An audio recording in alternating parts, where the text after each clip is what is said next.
Thank you, Chairman Paddie. First off, I want to thank you for all you've done to put this together. I was honored to be on your committee and appreciate the honest broker that you are and how you were willing to invite all of us to come to the table to try to craft the best bill possible, knowing we can't all get everything that we want, but I really appreciate the work that you've put into this. I just have a couple of questions for legislative intent.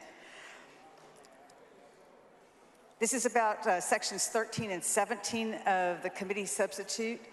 As Senate Bill 3 came over from the Senate, it contained a language in section 13 of the bill that some were concerned imposed new and discriminatory costs on renewable generators by allocating the costs of ancillary services to renewable generation and requiring them to purchase replacement power. Is that correct? That's how it came over here? Yes, ma'am.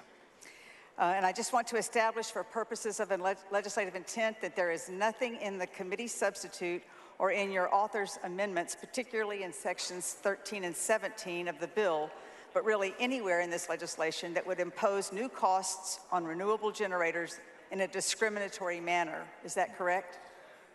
Ms. Howard, that is correct. I think the language itself, we were very careful in the way it was crafted.